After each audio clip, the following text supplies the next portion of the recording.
সূরাতুল হাশরকে সামনে রেখে আল্লাহ বলছেন লা ইয়াস্তাবি আসহাবুন নারি ওয়া আসহাবুল জান্নাহ। কিয়ামতের দিন একটা দল হবে জান্নাতি, একটা দল হবে জাহান্নামী। আসহাবুল জান্নাতি হুমুল ফাইজুন, যারা জান্নাতি তারা হবে বিজয়, তারা হবে সফল। আল্লাহ তাআলা এই কথা সেদিন বললেন।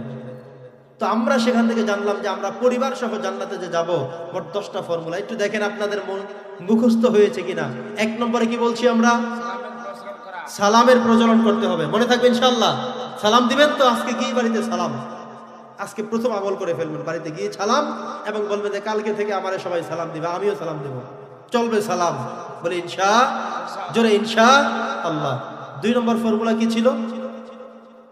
ঘরে মূর্তি রাখা যাবে না, কোনো পিকচার ঝুলানো যাবে না, কোনো মূর্তি রাখা যাবে না, কোনো কার্টুন রাখা যাবে না। তাহলে রহমতের ফেরেশতা ঘরে আসবে না। আপনি বলেন যে আল্লাহ আমার ঘরে রহম দাও, বরকত দাও, অসুস্থ দিও না, অথচ ঘরের মধ্যে রাখছেন বিড়ালের ছবি। আল্লাহ কয় দিব কেমনে? ও তুমি তো ওই যে লটকে রাখছো যে ফেরেশতা যে না যাইতে পারে, ঠিক কিনা বলেন? এই জন্য কোনো পিকচার, কোনো ছবি, এগুলো কোনো মূর্তি রাখা যাবে না। 3 নম্বর ফর্মুলা হলো ঘরে নামাজ পড়তে হবে। কি করবো আমরা? ঘরের মধ্যে মাঝে মধ্যে নামাজ পড়বেন। সুন্নত নামাজগুলো ঘরের চেষ্টা করবেন, নফল নামাজগুলো সবসময় ঘরে পড়বেন, তাহাজ্জুদ নামাজটুকু ঘরে পড়বেন সুযোগ পেলে। যখন প্রচন্ড বৃষ্টি পড়ে কিংবা জামাতের সময় ওভার হয়ে গেছে, কিচ্ছু করার নাই, মাছ ধরেছিলেন, বিলে কাজ করেছিলেন, সাথে ঘড়ি ছিল না, টাইম শুনেননি, আজান শুনেননি, ব্যাস ওই সময় আপনি ঘরে নামাজ পড়েন। ঘরটা রহমতপূর্ণ হোক, বরকতপূর্ণ হোক। 4 নম্বরের ফর্মুলা হলো একত্রে খাওয়া দাওয়া করবো। আমরা কি করব? আমরা স্ত্রীকে নিয়ে, সন্তানকে, সবাইকে নিয়ে আমরা একসাথে খাওয়া দাওয়া করবো। সবাই খুশি থাকবে, খুশি হয়ে যাবেন। আল্লাহ খুশি হবেন কে? আমি আমার স্ত্রীকে খুশি করলাম, আব্বা আম্মাকে খুশি করলাম, সন্তান খুশি হলো। আল্লাহ বলেন তাহলে আমিও খুশি হয়ে গেলাম, এই ঘরটাকে জান্নাতি ঘর হিসেবে কবুল করলাম। 5 নম্বর ফর্মুলা হলো ঘরের মধ্যে আমরা তেলাওয়াত করবো, বেশি বেশি তেলাওয়াত। হয় সকালে, নাই সন্ধ্যায়, নাই ঘুমানোর পূর্বে তেলাওয়াত করবোই করবো।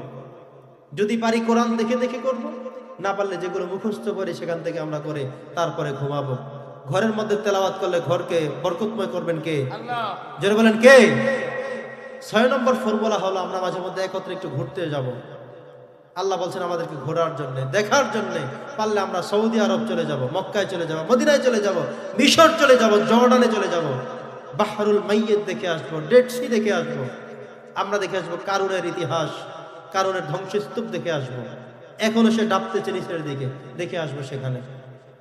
পরিবার জান্নাতি করার জন্য 7 নম্বর ফর্মুলা হলো পরামর্শ ভিত্তিক কাজ করা। ঝগড়া করা যাবে না, পরামর্শ করে কাজ করবেন। স্ত্রীকে নিয়ে, ছেলেকে নিয়ে, মেয়েকে নিয়ে। বিয়ের ক্ষেত্রে জমি কিনবেন, ঘর করবেন, চাকরি ধরবেন, সন্তানকে চাকরি ধরাইয়া দিবেন, কিছু একটা করবেন। এই সবসময় পরামর্শ করলে বরকত দিবে কে? আল্লাহ। পরামর্শের মধ্যে কি আছে? বরকত আছে। নবীজি বলছেন যে ওয়াশাউইরহুম ফিল আমর ফাইজা আযামতা ফাতাওয়াক্কাল আলাল্লাহ।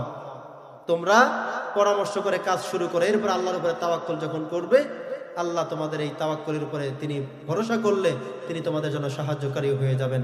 8 নম্বর ফর্মুলা হলো ঘরের মধ্যে আমরা ফ্যামিলি লাইব্রেরি করে রাখবো। ঘরের মধ্যে কিছু বই রাখবো, কোরআন রাখবো, হাদিস রাখবো, তাফসির বই রাখবো, মায়েদের জীবনী, বিভিন্ন মনীষীদের জীবনী রাখবো, কসাসুল আম্বিয়া রাখবো, কিছু বই রাখবো। যদি পড়তে না পারে, মায়েদের সম্ভব না হয়, তাহলে মোবাইলে কিছু ওয়াজ ঢুকিয়ে দেবেন। এই ওয়াজগুলো সুযোগ মতো শুনবে। আপনি শুনবেন যে আজকে কি ওয়াজ শুনলাম, আমাকে একটু শোনাও, দেখবেন আস্তে আস্তে ঠিক হয়ে যাবে। ওয়াজ শুনলে আস্তে আস্তে কলব নূর ঠিক হয়ে যাবে। 9 নম্বর ফর্মুলা হলো একে অপরের দোষ না খোঁজা, একে অপরকে ক্ষমা করতে শেখা। আমরা একে অপরকে কি করব? ক্ষমা করে দিব, মাফ করে দিব। একজন মানুষের 10টা কোয়ালিটি থাকতে পারে, 10টা কাজ করতে পারে, 8টা তার গুণ, 2টা দোষ তো হতেই পারে। 2টা আপনি ক্ষমা করে দিতে হবে ওই 9টা 8টার দিকে তাকিয়ে। তাহলে এই ঘরের মধ্যে সুখ শান্তি দিয়ে জান্নাত, এই ঘরটাকে জান্নাতময় করে দিবেন কে? আল্লাহ। 10 নম্বর বলেছিলাম আমরা দোয়া করব মাঝে মধ্যে। হঠাৎ করে আপনার শাশুড়ি মারা গেছে, স্ত্রীকে নিয়ে শ্বশুর বাড়িতে গেলেন, দাফন কাফন করে আসলেন, এরপরে সপ্তাহে বললেন যে আজকে আমরা একটু দোয়ার আয়োজন করব ঘরের মধ্যে। কাউকে দাওয়াত দিলেন বা নাই দিলেন, নিজেরা একটু তেলাওয়াত করে আপনি আজকে নিজে হাত তুলে দোয়া করেন, একটু কান্নাকাটি করে দোয়া করেন, আল্লাহ আমার শ্বশুর মারা গিয়েছে, আমার শাশুড়ি মারা গিয়েছে, আমার স্ত্রীর একমাত্র বাবা, একমাত্র মা মারা গেছে, আল্লাহ তুমি তাকে মাফ করে জান্নাতের ফেরদৌস দান করো। স্ত্রী সেই দিন বলবে না, আমার স্বামী আমার মায়ের জন্য চোখ দিয়ে পানি ঝরিয়েছে। ভালোবাসা বাড়বে না কমবে? মুরব্বীরা একটু বলেন, ভালোবাসা কমবে না বাড়বে? আচ্ছা, আবার মাঝে মধ্যে সন্তানের পরীক্ষায় রেজাল্ট দিয়েছে, আজকে খুশিতে একটু মিষ্টি আনেন বাড়িতে, আজকে একটু দোয়া করেন, আল্লাহ তুমি আমার সন্তানকে যেই সফলতা দান করেছো, এই সফল যেন সে কিয়ামতের দিন পর্যন্ত সফলতা ধরে রাখতে পারে, সে যেন ভালো চাকরি পায়, ভালো করতে পারে, ভালো কিছু অর্জন করতে পারে, ভালো কিছু দিতে পারে সমাজকে। দোয়া করে দেন। সন্তানের আগামীকাল পরীক্ষা, আজকে নিজের একটা ঘরে দোয়ার আয়োজন করেন, আল্লাহ কালকে আমার ছেলের পরীক্ষা শুরু, আল্লাহ গোল্ডেন এ প্লাস যেন পেয়ে যায়, আল্লাহ যেন ভালো করতে পারে, আল্লাহ যেন ফেল না করে। সন্তান বলবে আব্বু দোয়া করছে, আমি এবার পড়তে থাকি, বরকত দিবে কে? তাহলে আমরা দোয়া করবো, পারবো না ইনশাল্লাহ?